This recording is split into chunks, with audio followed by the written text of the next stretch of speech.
bafethu na 42 years ukusupport i-Chiefs, so I hope ukuthi namhlanje izoyenza kahle, izoyenza izinto ezisharp for ama-supporter we-Chiefs, because sometimes isifike e-stadium sihambe disappointed. So into leni sifuna ukuthi rectify namhlanje njengoba sizodlala nale club leni abayibiza neSimba FC yaseCongo.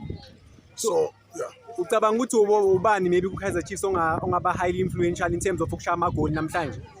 Mina ngibheke u-Ikadoro because of i-game le bekayidlala during the week ukhombisile ukuthi unama-movement asharp, and so looking at him, if I started the game today available, surely he can do something for i-Kaizer Chiefs apha phambili, because uMayo angeke adlale since athole le hamstring injury ayithole during the week. So ucoach we-Kaizer Chiefs ukhuluma indaba yokuthi uBatman ngeke amdlalise ngoba akakabi ne-experience, but uBatman uke wadlala ku-PSL baba relegate waya ku-National First Division. Ufila kanjani ngendaba kaBatman novele baye namanye ama-player bolibo hangimaboya bangakadlali? Yeah, no, mina indaba kaBatman I disagree with it, because uBatman udlalele i-Captain Spurs belapha eligini ku-Premiership, so I don't think ukuthi ngaba into enhle le ukuthi uBatman ayodlala ku-DTC, because I don't believe ukuthi Chiefs imsignele ukuthi azodlala ku-DTC. You need to come and showcase his talent. He's a very good striker. Iscore namhlanje prediction? Iscore sethu namhlanje ngisibeka lapha na ku-2-0. What we need to do ukuthi nje kuphela singavulela amanzi emuva, because if le club ikora izosinikeza umqansa, because kuzomele score kakhulu than at least thina masisikorela 2 goals in the first 15 minutes sithole igoli lokuqala sizoba sharp. So i-defense ye-Kaizer Chiefs, uDotlu injadi, uMsimango naye simbonile abuye ejimini, ngidila nama-injuries amaningi. Ucabanga ukuthi maybe laba abangenele kulesikhala lesi abanye abalimele nanokuthi u-expect ubani ukuthi babuye bazokwazi ukusiza i-team? Yeah, I think so far so good. Abokwinika bayazama njengoba bakhona nabo Mekati. So if uMsimango abuya kuzoba i-boost, because of lokho kuzosiza nokuthi uNasho Miguel athole i-competition, because at the moment laphana emuva aba-limited. So once bebebuya bonke surely bazophakamisa inyawo, then sizokwazi ukuthi siqine lapha emuva. At the moment asiconsider kakhulu lapha. Ba well equipped abo-coach ama-co-coaches we-Kaizer Chiefs, noma ufila ngathi i-Kaizer Chiefs idinga u-coach o-strong one-authority?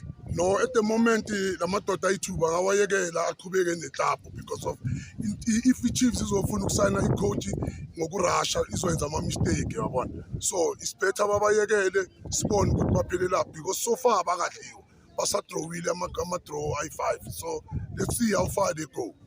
U-CAF Confederations Cup ucabanga ukuthi i-Chiefs izophelele lapho ngoba bathe bona they wanna compete for every cup on offer? Ucabanga ukuthi wena bazophelele lapho uma ungapredict? Mina mangipredicta la ku-CAF sizofika ku-final, because if you look at i-Confederation i-CAF lesasidlala i-final yakhona then i-Champions League e-Egypt, safika i-Chiefs bengayenzi kahle in that season, but we managed ukuthi sifike ku-final. So nayo le i-Confederation I think we're gonna do well, because of it's the only cup now kumele ukuthi silwele kakhulu regardless of anything. Asiva le message to the boys namhlanje? Abafana ukuthi bafana bami phakamisani inyawo, ningabheki phansi, indlela yempumeleleni ayikho lula. You need to fight, you need to play as a team nipasaneni, ningafuni idoro umuntu oyi-1, then kanjalo sizoba sharp. Ngiyabathemba abafana bethu namhlanje bazosiqhakambisa sowina 3-0 score. Ubani ozokora ku-Kaizer Chiefs because bayastruggle ngama-goals? Since sinale player entsha lesithembayo iGodaro, so amagoli wethu alele kuyena namhlanje. Yini into ebonisa evezayo ukuthi iGodaro angayisiza i-Kaizer Chiefs? Previous match sidlala lapha e-FNB neSwelele waveza ukuthi umuntu okwaziyo ukushaya amagoli and uyakwazi ukudlala nasenyaweni, so iplayer elinjalo uyakwazi ukuthi li-create amagoli ngaphandle. So but i-system ye-Kaizer Chiefs, because ngibona iGodaro bekadlala eceleni alandele amabhola lapha ne-center, ubani okumele bamcreate lawo ma-opportunities la? Ucabanga ukuthi obani abangaqala bangamsiza iGodaro? Ucoach mengavela aqalise nje uSirino, uVilakazi lo mfana omncane naye ushabalala. Abantu abakwaziyo ukuthi bashaya amawindi, bashaya ama-pockets, ibhola ligcine selifika ku-strike. So mabengaqala nje ngalabafana babathembe, letha lona i-edge yabo ukuthi basabancane, but mabengabafaka nje bangakwazi ukuthi ba-assiste lo Igodaro sithola amanethi. Wathinta indaba ye-age uBatman kuthiwe bazomsenda ku-DDC team abanye abafikile abakadlali iphatha kanjani yonke lento eshow coach? Ya kona i-Chiefs ispend imali eningi ukuthi ithole uBatman naye lo mfana lo uvele eBayern. I'm not happy nge-decision yabo because besilindele ukumbona and lo mfana besuka kwi-squad lesesincane buya kwi-World Cup unayo experience along with uVilakazi, so bebenayo into abangasinika yona. I'm not happy but ke uyazi i-team ne-management. Ama-co-coaches awu-2 ufila kanjani ngawo so far ukuthi adlala kanjani nanokuthi ba-change ama-formation njalo ku-conference ngemlalela ucoach athi bazozama enye formation ku-next game futhi iphatha kanjani lonto lo ukuthi ucoach akanayo i-formation e-straight? Iyo into esizama ukubisana nayo even nakwi-big moment uyabheka ama-interview wethu sizama ukumtshela ucoach ukuthi akazama ukuba nayo i-line-up nje ewushowcase eyodwa so that ezokwazi ukuthi a-introduce ama-player amasha kuleyo line-up evele isebenza. So I hope as time goes on uzokhona ukuthi abuild i-line-up mase kubuye bonke labadlali laba abakwi-injury kuba sihlushwa nama-injury. Umthetho amanye ama-player usiza kangakanani i-Kaizer Chiefs because abanye abantu bano-complain bathi uluze ibhola or pass ama-opponent but abawuboni umsebenzi wakho obalulekile. Usiza kanjani umthetho i-Kaizer Chiefs? Despite ukuphasa or ukusupplya ibhola kuma-winger, umthetho when it comes to protect ama-defender 100% uyakhona ukuprotect ama-defender. So i-advice yami ngo-coach ukuthi umthetho akamphere nomuntu okwaziyo ukudlala ibhola nokwaziyo ukuphasa e-center because masibheka umthetho umuntu okwaziyo ukumaka of which udlala i-defense. So if elithola ibhola makanike lowo muntu loyo okwaziyo ucreate njengosirino uMduduzi Shabalala. By ngaleyo combination leyo singakwazi uku-approach ama-team siwin. Thank you mfethu message for abadlali be-Kaizer Chiefs if bazoyibona le win or lose ngeke sibalahle kodwa namhlanje silindele i-win asikhulumi into eningi sicela amagoli alishaye. Okay mabangaluzi kusho ukuthi ucoach mabangaluza namhlanje bahlule kuya kuma-group stage ucabanga ukuthi bayahamba? Leyo kuhamba kwa-coach anginaso isiqiniseko nayo because uhambile ucoach unaphi and i-assistant coach uYosef akekho uhambile.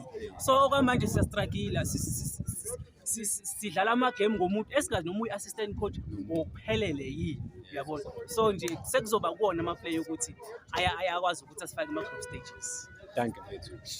Mfethu mina into engizokutshela yona namhlanje yabona labantu labo basuka khona le phezulu le bazosidelela la. Yabona into engifuna ukutshela eyenzeka izolo kumaBhakaneya thina sifuna ukuzophindiselela ubaba wethu oyi-Orlando Pirates. We need to beat the hell of them.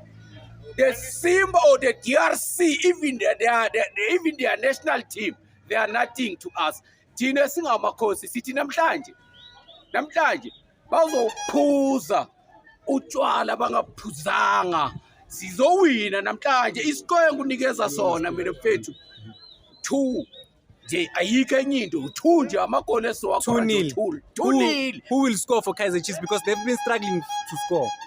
Yabona mfethu nozongitshela ukuthi siyastruggle ukuscora ungitshela ngenye into awuthi ngilungise ngisho kwayena uShintsha Khuluva himself knows ukuthi ama-players wakhe lento abatshele yona namhlanje izoyenzeka. Uyabona ngizokutshela do or die Lilepo nginawe lapho ngiphakathi I'm in that 7 million. We need that 7 million in our pocket. Yeah. We need that 7 million. So I don't think abafana bazos-disappoint thina ngeke bas-disappoint. We're gonna win today like it or not. Ama-new players lawa angakadlali ofuna ukuwabona wobani? Kuma-players yabona namhlanje umfana engifuna umbona adlala uvele bhayi ite ngifuna ukubabona namhlanje badlala. Omunye umuntu engifuna ukumbona ngaphandle kwama-player adlala amasha uGiven Msimango namhlanje kumele bamnikeze iposition yakhe. Uyayideserve leya position uMsimango.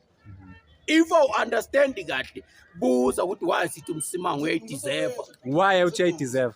uMsimango iposition leya simlanda khona ku-TX Galaxy because iposition leya uyayideserve. Sasinganayo umuntu ofana noMsimango. If ucoach wethu akafuna uku-understanda namhlanje ukuthi thina sifunani uzoyibona lento le. Namhlanje kumele abudlalise uMsimango. Ngiyabheja mfethu namhlanje ngiyabheja nje ngomsimango ngiyabheja. Ngomsimango ngiyabheja. Yabona uPeters right. Kubona izinto nje angifuni kuyelela le. Ngiyabheja ngoPeters ngithi namhlanje iChiefs iyawina 2-0 score. It's finish. Ngizozwa nje ngochairperson wami ukuthi yena ufuna ukukhuluma athini. Fethu Ya mina ngiyesa ilabantu bokuhamba. Labantu bokuhamba njalo masidlala lekibo la bathi igame ayiteleviswa la. Angazi why igame ingateleviswa njalo masidlala kibo. Bafuna ukuziluma izindlebe njengabo Macfish. Macfish babaluma le Congo le bangaba televise. Njalo bakhala ngezisu bathi bebahuda whatwa. Yeah, bahambisa. Bona yini njalo ngoba manje lama game lawa bawazi in time ukuthi kuzoba nama game. Yini problem yabo njalo makumele kudlalwe bathi ngeke bakhona ukuthi televise. Yini le abayifihlayo la abafuna ukuyenza behind the scenes singayiboni. Yabo oyo manje bayazi nangabe siphatheke kabi le thina as supporters we can always do revenge. But ama player ngeke akwazi because they have to play professional and stuff like that. So manje that's why bangafuna ukuthi thina ama supporters sibone yonke into abayenzayo because bayazi ukuthi thina sofika la eMzansi that is revenge. Kodwa ke ngingakusho mfowethu ukuthi namhlanje siyabathintitha. Yeah, siyabathintitha. Indaba abayikho. Abona Too soon bahambile. Too soon. What happened yesterday ngo-referee owase Nigeria? Because we know ukuthi North Africa is full. Inezoyibeka ixaxa. North Africa asifuni ureferee lo bekajajiso. Namhlanje ngifisa kwangathi my wish is ukuthi basinikeze ureferee obuya eNorth Africa futhi. We need to show them isoccer yase South Africa ukuthi ifootball mabakhuluma ngefootball. When we talking about a football sikhuluma ngani eSouth Africa Southern Africa as a whole. That must sikhuluma ngefootball. Sikhuluma ngani icarpet. That's all. Shushan and piano. Uyangizwa ukuthi ngithini.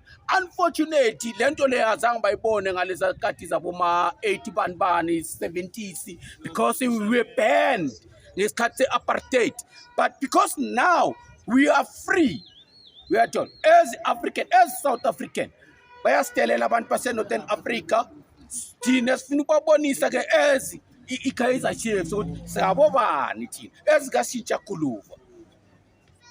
a message to amajita ukuthi i-message Bide into ngizobatshela yona ukuthi bafana bami today ambani ningene egroundini nidlale ningathuki, play your game. Into ngizobatshela noma ungene e-stadium ucoach into azokutshela yona uyenza the first 10 minutes. After that 10 minutes you have to change the game. Yinto kumele siyenze. Peter say into kumele uyenze today. Khuluma nabafana. Talk to the boys.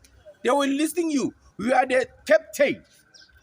If you remember what Itumeleng Khune did, you are a good captain for Amakhosi. Amakhosi for life. Thank you, Bafethu. Pa.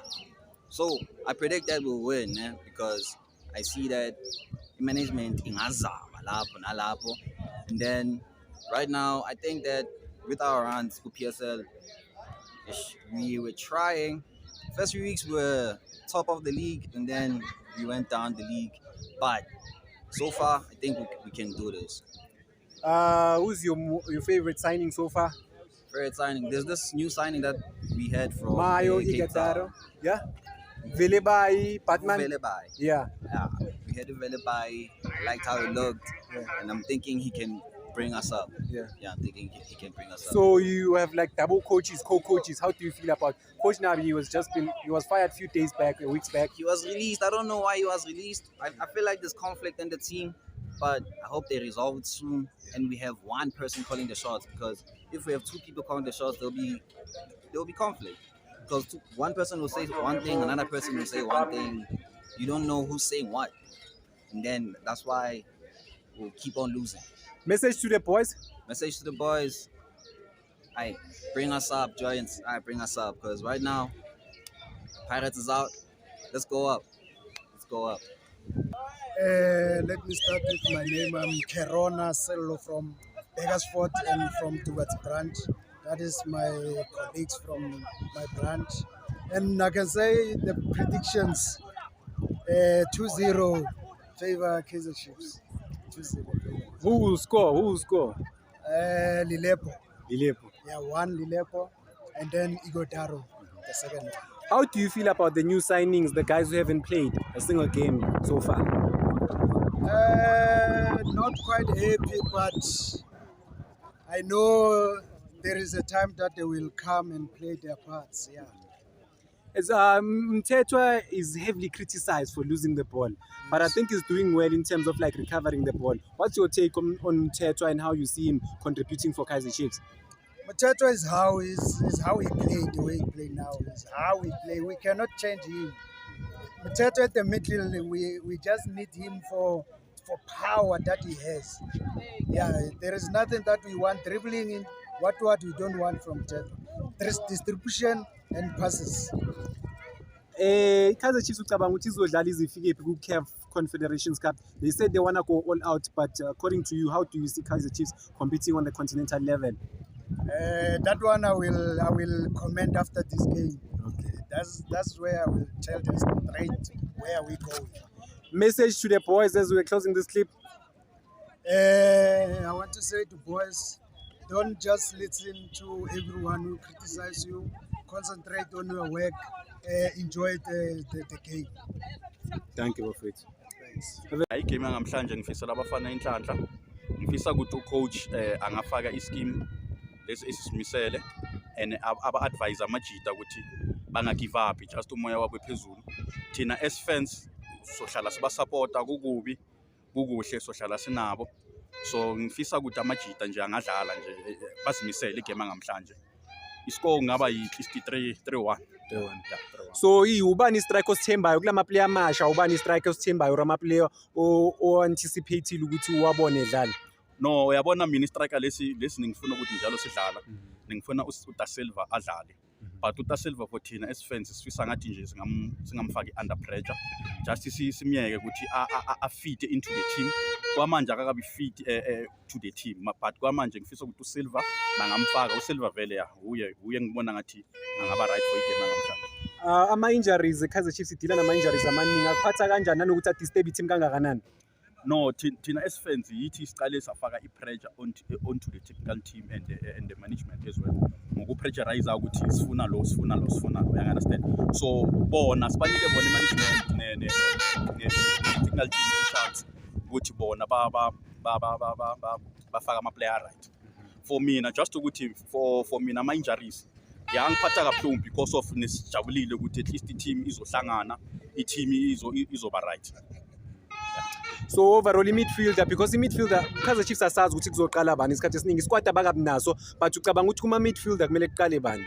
Midfielder for mina bangafaka uMthethwa, bamfake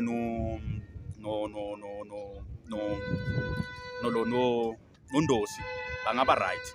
But uMthethwa for mina akakabi the player i-creative midfield then sijwayele all the time ku-Kaizer Chiefs because nesinabo Nongomasha, they were playing most ball forwards and nesinabo Lionel Sulunyane was playing most ball forwards. So uMthethwa akakabi gelled to be ukuthi angafana nabo Sulunyane nabo Nongomasha.